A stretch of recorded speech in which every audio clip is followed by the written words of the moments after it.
I stood in the back of the grand ballroom, champagne flute in hand, watching my sister's wedding fall apart in real time.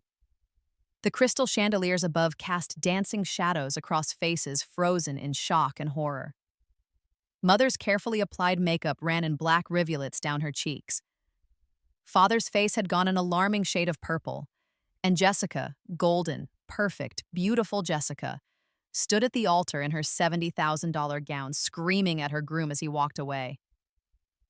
I took a sip of champagne. It was excellent.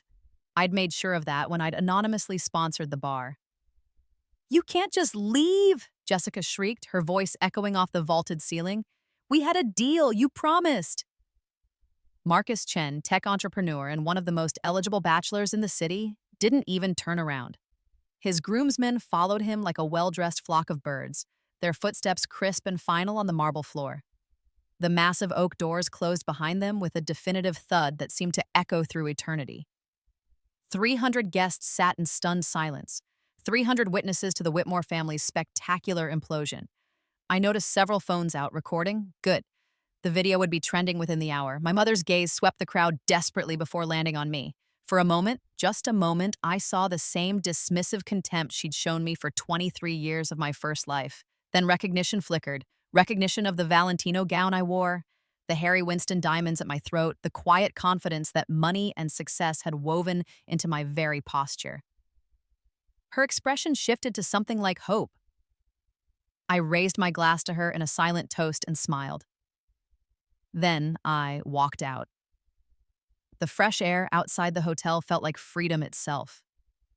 My driver pulled up immediately in the Rolls-Royce Phantom, and I settled into the leather seats with a satisfaction so deep it bordered on spiritual. Behind me, I could hear the chaos beginning, raised voices crying, the distinctive sound of a family destroying itself from the inside out. I'd been reborn 3 years ago at age 20 on the morning of my death. Or rather, on the morning that should have been my death. I'd woken up in my childhood bedroom in a body 3 years younger than the one that had died in a psychiatric ward at age 23, abandoned and alone, with nothing but a failing liver and a note from my family saying they couldn't afford to visit anymore.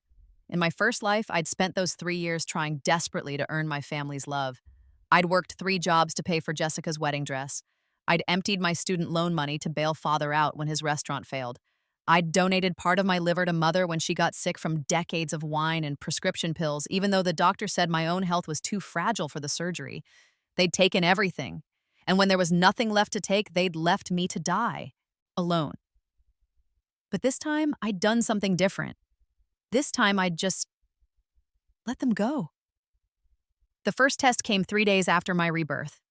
I was standing in my cramped studio apartment, the one I'd rented with my own money from my part-time job at a bookstore because my parents had given the larger bedroom in their house to Jessica's collection of designer clothes.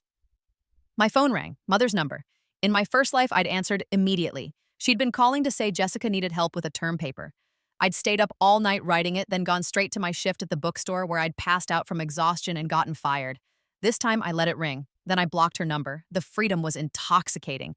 I stood there for a long moment staring at the phone, waiting for the crushing guilt that should have come. The voice in my head that had always whispered, "They're family, they need you, you're being selfish." But I'd died once already. I'd felt my consciousness fading in that hospital bed, reading their last message. "Sorry, too expensive to visit. Get well soon." With a heart emoji. The guilt didn't come. Instead, I made a list. I pulled out my laptop, an ancient thing held together with duct tape and prayer, and opened a document. I titled it, "Things I Remember." Then I started typing. Stock market crashes, cryptocurrency surges, tech companies that would explode in value, real estate developments that would transform neighborhoods, patents that would be filed, business deals that would succeed or fail. I remembered 3 years of newspapers, business journals, and Reddit threads I'd obsessively read while lying in that hospital bed, trying to distract myself from dying. I remembered Jessica's affair with Marcus Chen, which had started 6 months before their wedding. I remembered how she'd bragged about tricking him into proposing by claiming she was pregnant, then miscarrying. I remembered the prenup he'd signed in a haze of grief and manipulation. I remembered Father's second restaurant, the one he'd opened with my liver donation money. The one that would fail even harder than the first, dragging the entire family into bankruptcy. I remembered everything, and I was going to use it. The second test came a week later. Jessica showed up at my apartment at 2 a.m., mascara streaming, having been dumped by her boyfriend of the month. In my first life, I'd spent the entire night comforting her, lost my bookstore job for missing my opening shift, and she'd never even said thank you. I pretended I wasn't home. She banged on the door for 20 minutes before giving up. I sat in the dark, eating ice cream straight from the container, and didn't feel a thing. The third test was harder. Father called from the hospital. Mother had collapsed. Something with her liver, the same thing that would kill her in 2 years in my original timeline, prompting my donation. He needed money for tests. He needed me. I don't have any money, I said calmly. I'm a college student working at a bookstore. But Jessica said Jessica is mistaken. I can barely afford my rent. A long pause, then, you were always selfish, just like your grandmother. He hung up. I sat there, phone in hand, and felt the first real tears since my rebirth. Not because of his words, but because I'd finally heard them for what they were. The manipulation of a weak man who'd spent my entire life making me responsible for his failures. My grandmother. He'd thrown that in my face like an insult. My grandmother, who had died when I was 15, who'd been the only person in my family who'd ever really loved me, who'd left me a trust fund that was supposed to be mine when I turned 21. The trust fund my parents had somehow convinced me to sign over to pay for Jessica's college tuition. Family helps family, they'd said. Grammy would have wanted Jessica to have opportunities. Jessica had dropped out after one semester to become an Instagram influencer. I pulled up my bank account on my laptop. The balance was pathetic, $847. My next paycheck from the bookstore wasn't for another week. My rent was due in 3 days, but in 6 months, Bitcoin was going to surge. In 8 months, a little tech startup called Novus Systems was going to go public, and their stock would increase 4,000% in 2 years. In 1 year, the waterfront property on Beacon Street was going to be rezoned, increasing in value overnight. I just needed seed money. I spent the next 4 hours researching every high-interest loan, every credit card, every possible source of capital I could access. Then I did something crazy. I called my grandmother's lawyer.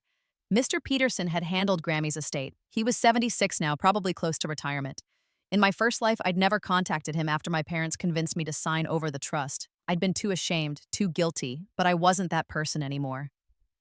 "Miss Whitmore," he said when I finally got through to him. His voice was warm, kind. "I was hoping you'd call." "You were?" "Your grandmother made certain provisions in her will. Safeguards. She was concerned about your parents' financial situation." My heart started pounding. "What kind of safeguards?" "The trust fund that was to be yours at 21. Did your parents ever tell you about the contingency clause?" "The what?" There was a long sigh on the other end of the line. "Of course they didn't. Miss Whitmore, if at any point before you turn 21 you believe your inheritance is at risk from family pressure, you can invoke the emergency clause. The funds will be released to you immediately with certain restrictions on how they can be spent, primarily education, housing, and business investment. Your parents can't touch them." I nearly dropped the phone. "How much are we talking about?" "Including growth over the past 5 years, approximately $470,000. The apartment seemed to tilt. In my first life, I'd given this away for Jessica's tuition, and she'd used maybe 30,000 of it before dropping out. The rest had gone to my parents' failed business ventures. "I want to invoke the clause," I said immediately. "Right now, today." "I'll prepare the paperwork. Can you come to my office tomorrow morning?" I would have crawled there on broken glass. Yes. Absolutely yes. That night, I couldn't sleep. I lay in my narrow bed, staring at the ceiling, doing math in my head. 470,000. I could invest it, diversify, use my knowledge of the next 3 years to turn it into millions. I could be free. When my phone rang at 6 a.m., I knew it was Mother before I even looked. Somehow, impossibly, she knew. Maybe Mr. Peterson had a legal obligation to inform them. Maybe it was that mystical parental sense that only activated when money was involved.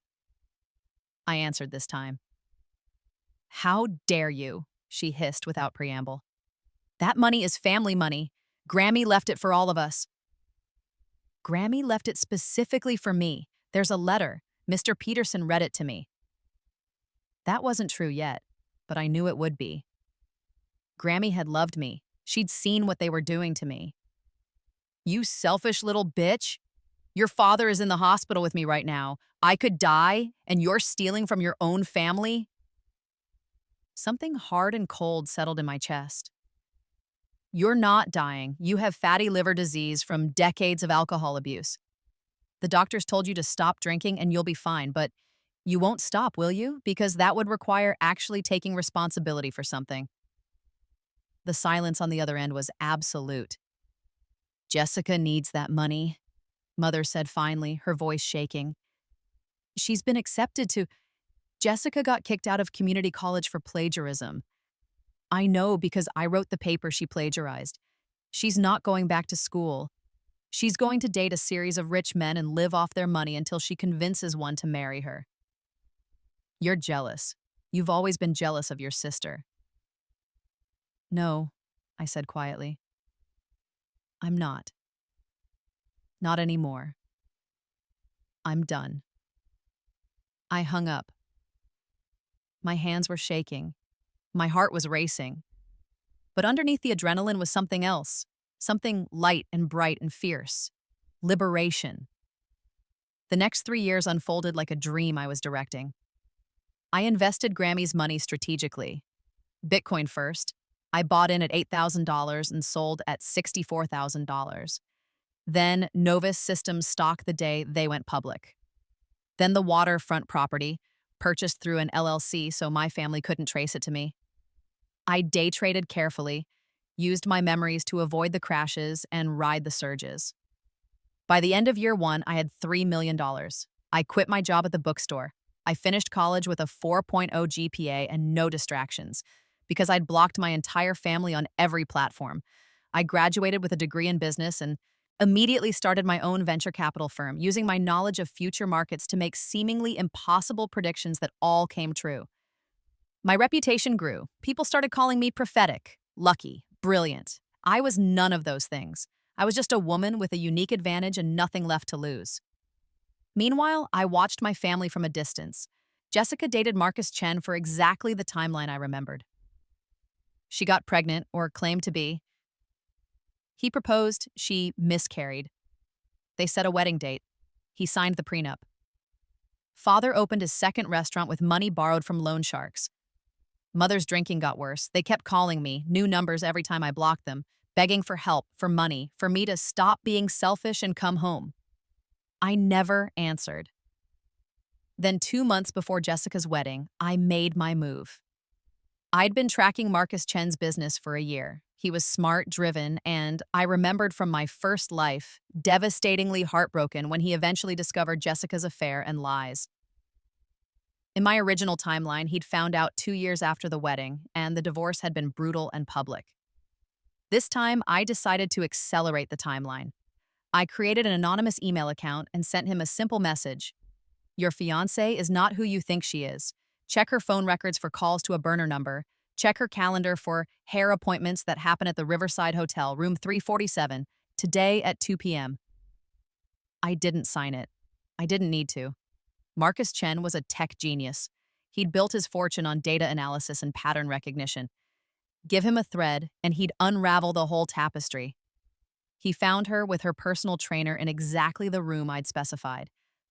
I know because I'd hired a private investigator to document it.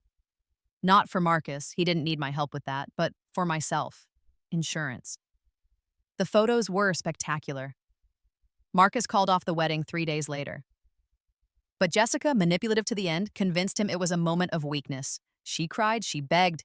She claimed the trainer had forced himself on her. Marcus, soft-hearted despite his genius, wanted to believe her. So I sent him the text messages, the ones Jessica had sent her friends, laughing about how easy it was to manipulate tech nerds and how she was going to bleed him dry in the divorce. I'd gotten them from a mutual friend of Jessica's, a girl she'd bullied in high school who was more than happy to help take her down. But Marcus still didn't cancel the wedding. Love makes fools of us all. So I waited.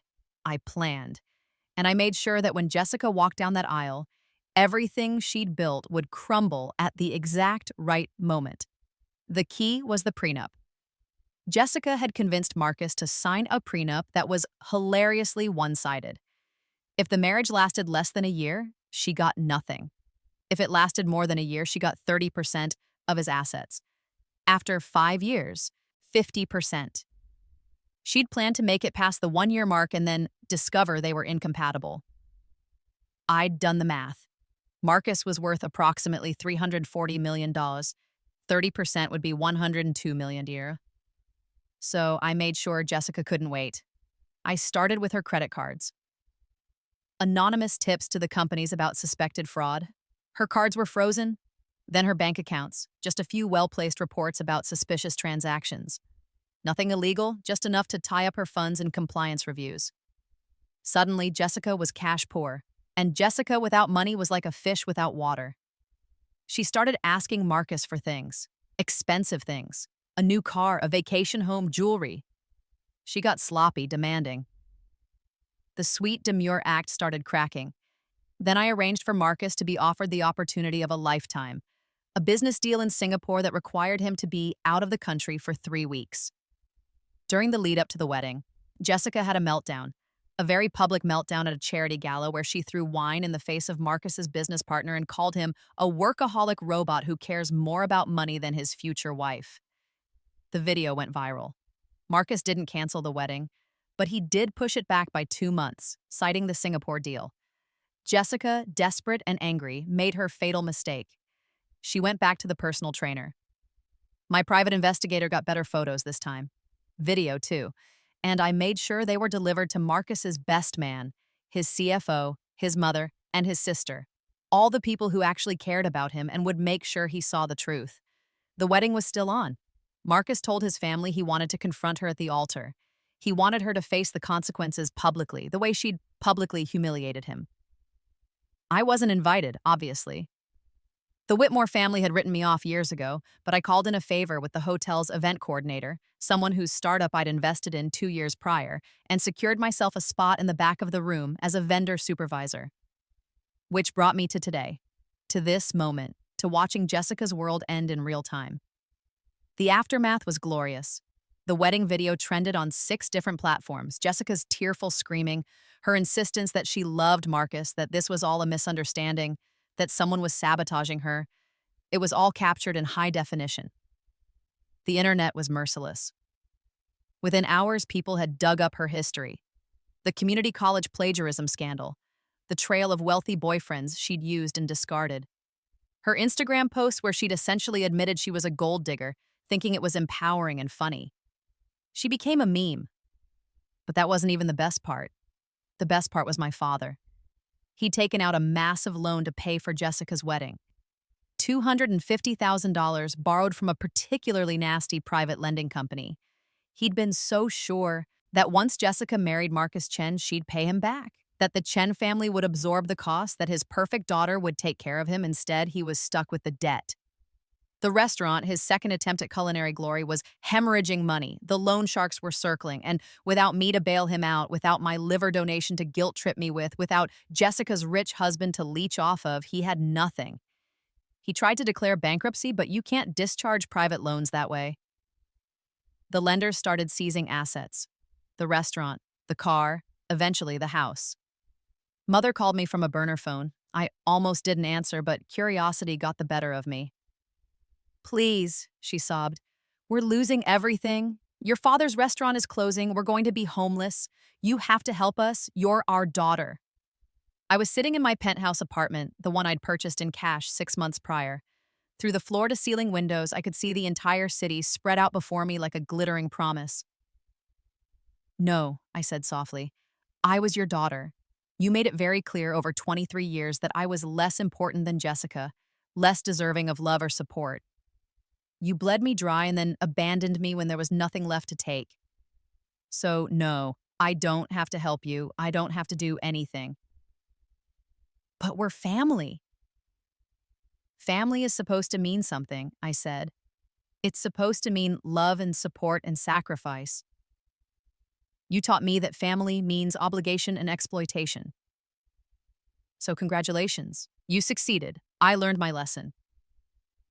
You'll regret this, Mother said, her voice shifting from pleading to vicious in an instant. When you're old and alone with no one who loves you, you'll regret treating your family this way. I looked around my beautiful apartment. At the artwork on the walls, the expensive furniture, the life I'd built from nothing. At the calendar on my desk filled with meetings and opportunities and a future that belonged entirely to me. I was already old and alone, I said quietly. I died that way, remember? Oh, wait, you don't remember because you weren't there. You couldn't be bothered to visit. But I remember.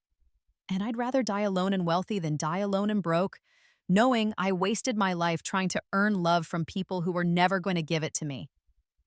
I hung up, then I blocked the burner number and went back to my work. Jessica spiraled spectacularly. Without Marcus's money and with her reputation in tatters, she tried to leverage the one thing she had left, her looks and her social media following. She started an OnlyFans, which would have been fine, except she tried to pretend she was doing it ironically and taking back her power, and the internet saw right through it. Her subscriber count was dismal. She tried to launch a YouTube channel about her redemption journey, but every video's comment section was filled with people mocking her. She tried to get on reality TV, but even they didn't want her. Producers said she came across as inauthentic and unlikable.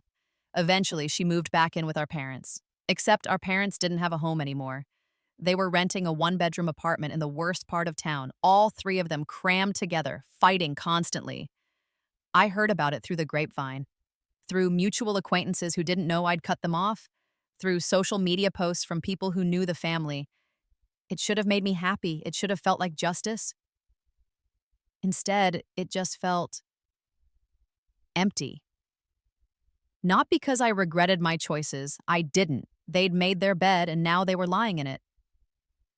Poetic justice for people who'd spent 2 decades making me sleep on the floor while Jessica got the bigger bedroom. But revenge, I was learning, wasn't as satisfying as I'd imagined it would be. It wasn't that I wanted to help them. I didn't. The thought of giving them money made my skin crawl, but watching them suffer didn't bring me the catharsis I'd expected either. It was like I'd spent so much energy imagining this moment, planning for it, working toward it, and now that it was here, I realized I didn't actually care anymore. They weren't important enough to hate. So I stopped watching. I stopped checking in on them through mutual friends. I removed them from my life so completely that they might as well have never existed. And I focused on building something real. My venture capital firm was thriving. I'd made a name for myself as someone with almost supernatural business instincts. Companies sought me out for investment. Entrepreneurs pitched me their ideas. I was invited to speak at conferences, to write articles, to share my secrets to success. I never told them the truth, obviously. Instead, I talked about risk assessment and market analysis and trusting your gut. I talked about the importance of cutting toxic people out of your life. That part, at least, was genuine. I dated carefully. Men who were successful in their own right, who didn't need me to take care of them. Women who were brilliant and driven and had no interest in being saved. I kept things light and casual, never letting anyone too close. Trust, I'd learned, was a luxury I could no longer afford. But there were good moments too, great ones even. I donated anonymously to causes Grammy would have supported. Scholarships for low-income students, programs for abused children, mental health resources. I used my money to make the world a little bit better in ways that had nothing to do with revenge or family. I bought art, I traveled, I ate at expensive restaurants and stayed in luxury hotels. I learned to speak French and Italian, I took up painting, I built a life, and slowly, so slowly, I almost didn't notice it happening. The empty place where my family had been started to fill with other things. Real things, meaningful things, friendships with people who actually cared about me, business partnerships built on mutual respect, a sense of purpose that had nothing to do with proving my worth to people who'd never valued me. I was happy, not in the shallow, revenge-fueled way I'd imagined, but in a deeper, quieter way. The way you're happy when you finally stop fighting and just exist. The final confrontation came 2 years after Jessica's ruined wedding. I was at a charity gala. I went to a lot of them now, part of being successful and wealthy and socially connected. This one was for children's literacy, another cause Grammy had loved. I donated a significant amount and was being honored as one of the major benefactors. I didn't see them at first. I was talking to a tech CEO about a potential investment when I felt eyes on me. That prickly sensation of being watched. I turned, and there they were. Mother, father, Jessica. They looked diminished. That was the only word for it. Mother's designer clothes from 2 years ago were worn and dated. Father had aged a decade in 24 months, his face haggard and gray. Jessica's trademark confidence had curdled into something bitter and hard. They'd clearly crashed the event. Security would remove them soon enough, but for now, we were in a crowded ballroom with hundreds of witnesses, and they were walking toward me with the determination of desperate people. Madeline, Mother said, loud enough that people turned to look. We need to talk to you. I excused myself from the CEO and turned to face them fully. No, we don't. Please, Jessica said, and there were actual tears in her eyes. We're family. We made mistakes, but you didn't make mistakes, I said calmly. Mistakes are accidental. What you did was deliberate and systematic. You used me, abused me, and discarded me. That wasn't a mistake. That was a choice.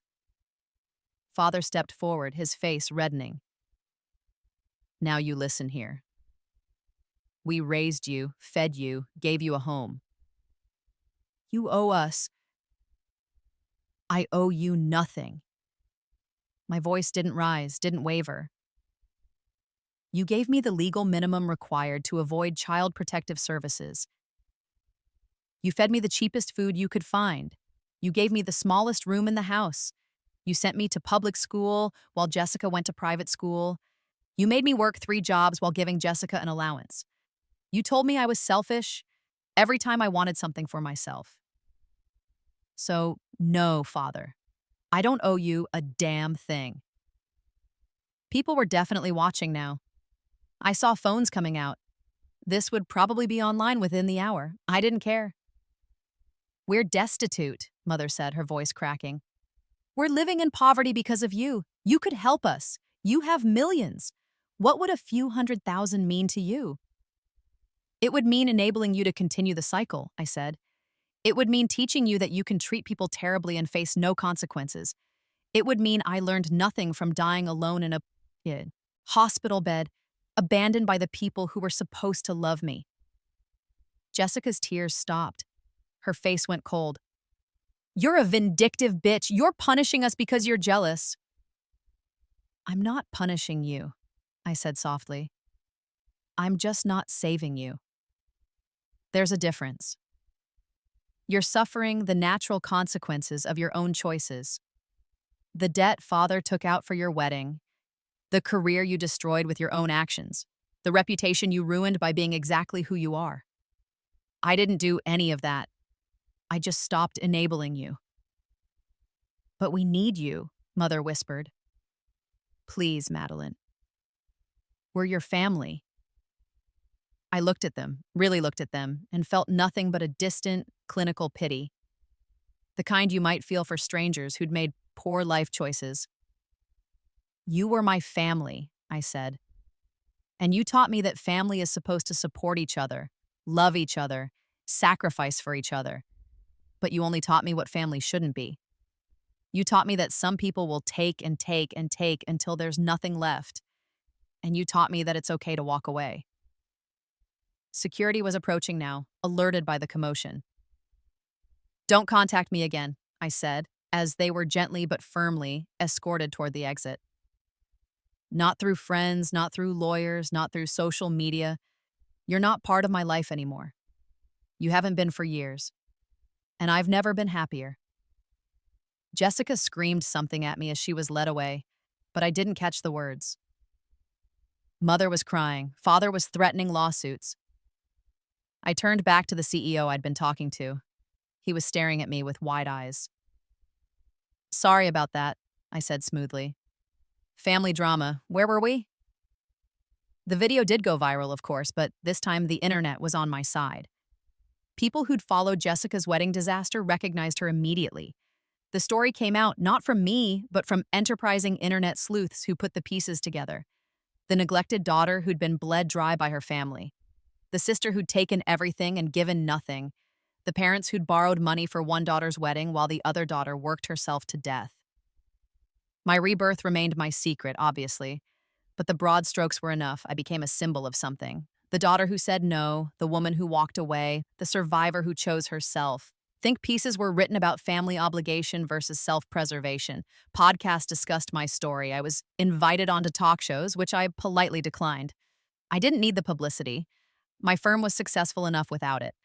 But the most satisfying part came 3 months later. I was having coffee at my favorite cafe when an older woman approached me. She was elegant, well-dressed, probably in her 60s. "You're Madeline Whitmore," she said. I prepared myself for another confrontation. "I am." "I wanted to thank you," she said. "My daughter, she's been in a similar situation, family that takes and takes. She saw your story, saw you standing up for yourself. It gave her the courage to do the same. She's rebuilding her life now away from people who hurt her, because of you." She walked away before I could respond, leaving me sitting there with tears in my eyes. That was worth more than all the money in the world.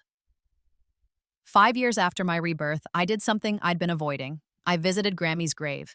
I hadn't been back since her funeral in my first life. Couldn't bear it. But now I needed to tell her something. The cemetery was quiet, peaceful. Her headstone was simple but elegant, just like she'd been.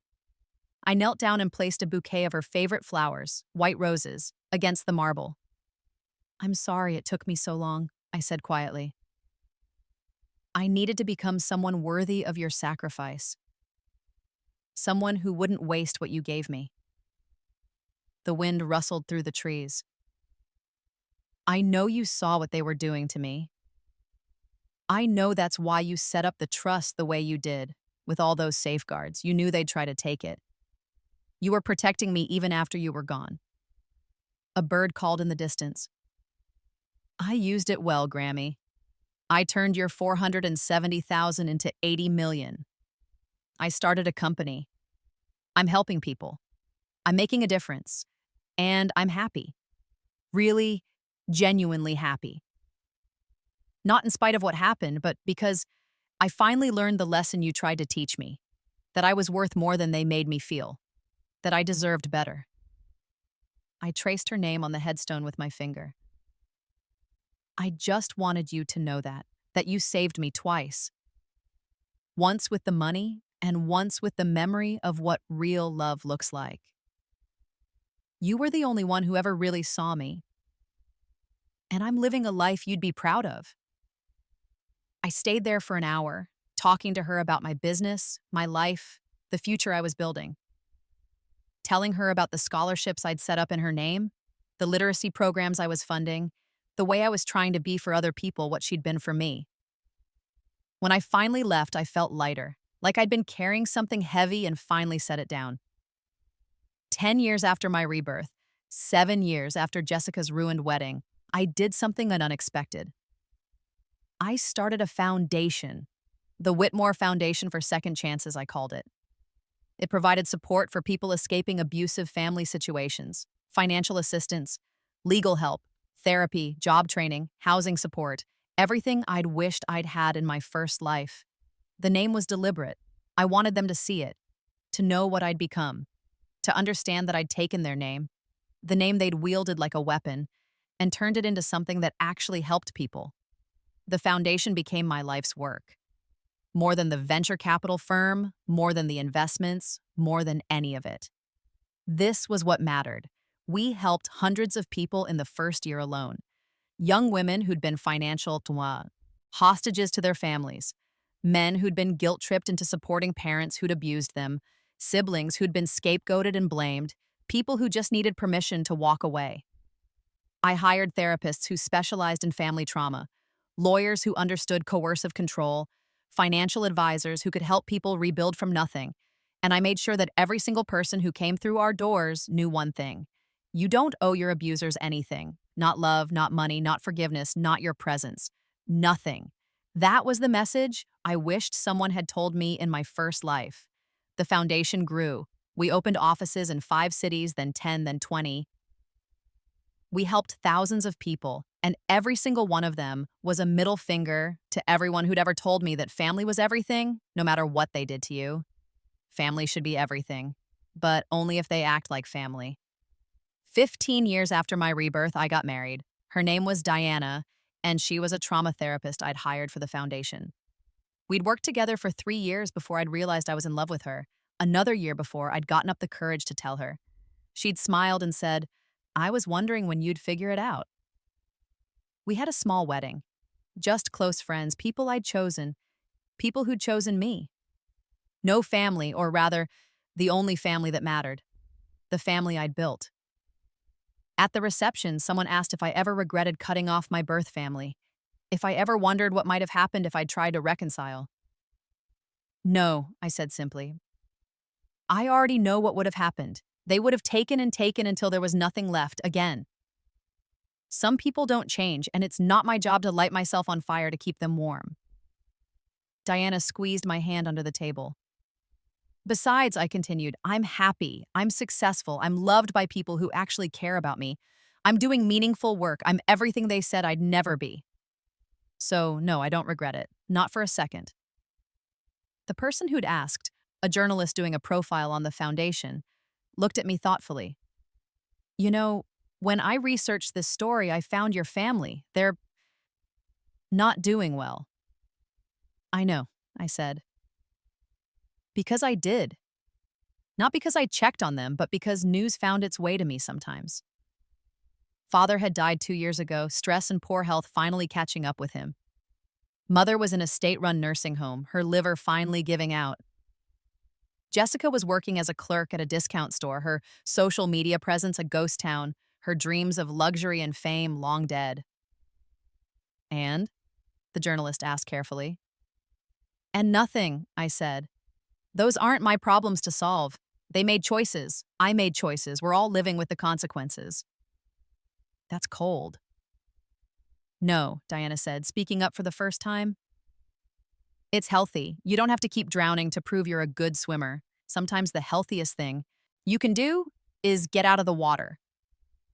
The journalist wrote that down. The article came out a month later. It was titled, "The Woman Who Let Them Go: How Madeline Whitmore Built an Empire on the Ashes of Family Obligation." It was fair, balanced, and honest. It talked about the foundation, about my success, about the controversy around my complete estrangement from my family.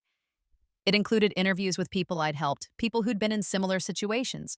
And it included one line from Jessica, tracked down at her retail job. "She abandoned us. She chose money over family." I read it and laughed. Even now, she didn't get it. I hadn't chosen money over family. I'd chosen myself over people who'd never treated me like family in the first place. 20 years after my rebirth, I did something I'd promised myself I'd never do. I went back to the hospital where I died in my first life. Not the physical building, that had been demolished and rebuilt, but I made an anonymous donation to their psychiatric ward and their hospice care program. A significant donation. The kind that gets buildings named after you. I didn't want the building named after me, though. I had them name it after Grammy, the Eleanor Whitmore Memorial Wing for Compassionate Care. At the dedication ceremony, I stood in the back and watched as they unveiled the plaque. Watched as doctors and nurses who would never know about my first life promised to care for the forgotten, the abandoned, the dying who had no one. I thought about the version of me who died there. 23 years old, alone, broken. I thought about how she'd wished for a second chance. How she'd thought if she could just do it over, she'd try harder, give more, be better. And I thought about how wrong she'd been. The second chance wasn't for trying harder. It wasn't for giving more or being better or finally earning love that should have been given freely. The second chance was for learning to walk away, for understanding that some battles aren't worth fighting, that some people will take everything and it still won't be enough, that you can love someone and still protect yourself from them, that you can grieve what should have been while building what actually is. The second chance was for me to learn that I was enough, that I'd always been enough, and that anyone who made me feel otherwise didn't deserve a place in my life. I left the ceremony quietly, unnoticed. As I walked to my car, my phone buzzed. Diana, asking if I was okay. I'm perfect, I texted back. Coming home now. Home, not the cramped studio apartment where I died, not my parents' house where I'd been made to feel small, but the house Diana and I had built together, filled with light and love and chosen family. I got in my car and drove toward it, leaving the hospital and everything it represented behind me. 23 years after my rebirth, the same age I'd been when I died, I stood on a stage in Wine, front of 5,000 people. I was giving the keynote address at a conference on family trauma and recovery. Me, the girl who'd once been too afraid to speak up for herself, was now talking to thousands about the importance of boundary setting and self-preservation. People will tell you that family is everything, I said, my voice carrying across the silent auditorium. They'll tell you that blood is thicker than water, that you have to forgive, that you have to give second chances, that walking away makes you the bad guy. I paused, looking out at the sea of faces. People who'd been hurt. People who were still healing. People who needed to hear what I was about to say. I'm here to tell you that's bullshit. Nervous laughter rippled through the crowd. Family is supposed to be everything, but only if they act like family. Love is supposed to be unconditional, but abuse isn't love, no matter what they call it, and you don't owe anyone your destruction. I told them my story, not about the rebirth, that would always be my secret, but about the abuse, the exploitation, the abandonment, about the choice I'd made to walk away, about the life I'd built in the aftermath. People ask me if I regret it, I said. If I wish I'd tried harder to make it work, if I feel guilty for having so much while they have so little. I shook my head. I don't, not for a second, because I tried for 20 years to earn their love, and it was never enough. Because making it work would have meant sacrificing myself on the altar of their expectations. Because their poverty is the consequence of their choices, not my responsibility. I could see people crying and saying in the audience, nodding, understanding. You are not responsible for fixing the people who broke you, I said. You are not required to set yourself on fire to keep anyone warm. You are allowed to walk away. You are allowed to thrive. You are allowed to be happy without their approval. Standing ovation. 5,000 people on their feet, applauding, crying, celebrating. For me, yes, but more importantly for themselves, for the permission they'd just given themselves to do what needed to be done. After the speech, hundreds of people wanted to talk to me, to thank me, to tell me their stories. I stayed for hours, listening, encouraging, reminding them of their worth. One woman, probably in her 60s, gripped my hands and said, I've spent 40 years taking care of my mother, and she's never once said thank you. I thought I was a bad person for wanting to stop. You're not a bad person, I said gently. You're a person who deserves better, and it's never too late to choose yourself. She sobbed and hugged me, and I held her while she cried, while she grieved the years she'd lost, while she gathered the courage to take her life back. This, I thought, was why I'd been given a second chance. Not for revenge, not for wealth, not even for my own happiness, though that was important, but for this, for helping other people find the strength to do what I'd done. To break the chains of family obligation and guilt, to understand that they deserved better. 30 years after my rebirth, I did something I never thought I'd do. I wrote a book. It was called The Art of Letting Go: How I Built a Life by Leaving Toxic Family Behind. It was part memoir, part self-help, part business strategy. I was honest in it, brutally honest, about what had happened to me, about the abuse, the exploitation, the death that had given me a second chance. Okay, I lied about the death part. I said it was a near-death experience, not an actual death and rebirth. But the rest was true. The book became a bestseller immediately. #1 on the New York Times list for 36 weeks straight. It was translated into 47 languages. It sparked conversations around the world about family dynamics, obligation, and the right to walk away. It also inevitably brought my family back into the spotlight. Jessica tried to sell her story to tabloids. My sister's betrayal, the truth about Madeline Whitmore. But no one believed her. Her reputation was too damaged, her credibility too shot. The interviews she gave came across as bitter and delusional. Mother did an interview from her nursing home calling me ungrateful and cruel. The interviewer asked her pointed questions about the years of neglect and favoritism, and she had no good answers. She came across as exactly what she was, a narcissist who couldn't accept responsibility for her actions. I didn't respond to any of it, didn't engage, didn't defend myself. I'd learned a long time ago that the best response to toxic people was silence.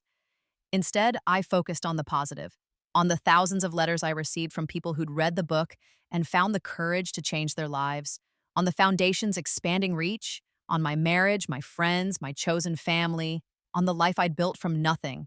40 years after my rebirth, I attended a funeral. Jessica had died, drug overdose. Though the family tried to keep it quiet, she'd been spiraling for years, unable to cope with the collapse of all her dreams. I hadn't spoken to her in 4 decades. I went to the funeral because I don't know why, actually. Closure, maybe. Or maybe just to see it truly end. There were maybe 20 people there, some distant cousins who barely remembered us, a few former friends of Jessica's who'd stayed in touch out of pity. Mother had died 5 years earlier, her liver finally giving out. The service was brief and impersonal. The pastor clearly didn't know Jessica, spoke in generalities about finding peace and being reunited with loved ones. Afterward, one of the cousins approached me. "It's good that you came," she said. "Family is important." I didn't bother correcting her. At the graveside, I stood apart from the small group, watching as they lowered the casket. I tried to feel something, grief, regret, vindication, anything. But there was nothing, just a vast, quiet emptiness. Jessica had been my sister. Once, a very long time ago, before the abuse and the favoritism and the exploitation, she'd been someone I'd loved, someone I'd looked up to. But that person, if she'd ever really existed, had died long before today. I left before the service ended. Drove back to my house where Diana was waiting with dinner and warmth and questions she knew better than to ask. "How was it?" she said instead. "Sad," I said, and not for her, just sad that it came to that. She nodded. She understood. After 30 years together, she always understood. That night, I dreamed about my first life. About dying alone in that hospital bed. About the fear and regret and desperate hope that maybe, if I could just have another chance, I'd do better. I'd gotten that chance. And I'd done better. Not by trying harder to be what they wanted, but by becoming fully, completely, unapologetically myself. 50 years after my rebirth, I stood in front of a mirror and looked at the 70-year-old woman staring back at me. I'd aged well. Money and happiness had a way of preserving you. But I was old now, no denying it. Gray hair, laugh lines, the soft evidence of a life well lived. Diana stood beside me, silver-haired and beautiful. We'd just celebrated our 35th wedding anniversary. "What are you thinking about?" she asked. "About how different this is from my first 70 years, I said. She smiled. She knew the story. The only person in the world who knew the full truth about my rebirth. "Better or worse?" she asked, even though she knew the answer. "Better," I said. "Infinitely better." That night, I wrote a letter. Not to anyone specific, more to the universe, to whoever might need to hear it. "Dear reader," I wrote, "if you're reading this, you're probably in the position I was once in, trapped by family obligation, bleeding yourself dry for people who give nothing back, wondering if you're selfish for wanting more, wondering if you're the problem. You're not the problem. You're the solution. The family you're born into isn't always the family you keep, and that's okay. Better than okay. It's necessary. I'm 70 years old now. I've had 2 lifetimes to think about this, and here's what I know for certain. The people who love you will never make you feel guilty for having boundaries. They will never demand everything while giving nothing. They will never abandon you when you need them most. If your family does these things, they're not family. They're just people who happen to share your DNA, and you owe them nothing. Walk away. Build your own life. Choose your own family. Be happy. They'll call you selfish. Let them. They'll say you'll regret it. You won't. They'll say family is everything. They're wrong. You are everything. Your happiness, your peace, your future, those are everything. Don't make the case. Mistake I made in my first life. Don't wait until you're dying to realize you deserved better. Choose yourself. Choose joy. Choose freedom. and never, ever look back. I put the letter in my book safe along with other personal documents. Someday, after I was gone, someone would find it and maybe understand, or maybe not. It didn't really matter. What mattered was that I'd lived, really, fully lived. Not for them, not despite them, but completely separate from them in a life of my own making. I'd had my second chance, and I'd used it well. 60 years after my rebirth, I was diagnosed with cancer. Pancreatic, advanced. The doctors gave me 6 months, maybe a year with treatment. I was 80 years old. I'd had a good run. Diana was devastated, but I wasn't. I'd died once before. I knew what was coming, and I'd used my time well. I chose to forego aggressive treatment. Instead, I spent my remaining months doing what I loved. Running the foundation, spending time with Diana and our friends, traveling to places I'd always wanted to see, making peace with the end. One day, about 3 months before I died, I got a letter. It was from a woman who'd read my book 20 years earlier. She'd been in an abusive situation with her parents, who'd been stealing from her and emotionally manipulating her for decades. "Your book saved my life," she wrote. "I read it and finally understood that I wasn't the problem. I walked away that same week. It's been 20 years now, and I've never been happier. I have a career I love, a family I chose, and peace I never thought possible. I just wanted you to know that you mattered, that your story changed lives, that you made a difference." I read the letter 3 times, crying. Then I wrote back. "Thank you," I said, "for having the courage to choose yourself, for building the life you deserved, for being the proof that we can break these cycles. You didn't need saving, you saved yourself. I just held up a mirror so you could see your own strength. Live well, be happy, and never forget that you were always worth it." I died 2 months later, peacefully, in my sleep, with Diana holding my hand. My last thought was this: I'd been given a second chance at life, and I'd used it to teach people the most important lesson I'd ever learned. You don't owe anyone your destruction. And sometimes, the greatest act of love you can perform is learning to love yourself enough to walk away. The Whitmore Foundation continued long after my death. Diana ran it for another decade before passing it on to the next generation of leaders. It's still running today, helping thousands of people every year. My book is still in print, still selling, still changing lives. And somewhere in a cemetery next to Grammy's grave, there's a headstone that reads, "Madeline Eleanor Whitmore, beloved wife, friend, and liberator. She taught us that family is what we make it and that we are enough." I'd had 2 lives in this. First, I'd died alone and broken, destroyed by people who should have protected me. In the second, I'd lived fully and joyfully, surrounded by love I'd chosen. If I could have spoken to that 20-year-old girl waking up with a second chance, I would have told her this: don't try to catch up to them. Don't try to win their love. Don't exhaust yourself trying to be enough for people who will never see your worth. Just let them go and build something beautiful in their absence, because you're not behind. You're not less than. You're not lacking. You're just finally, beautifully, completely free. And that made all the difference.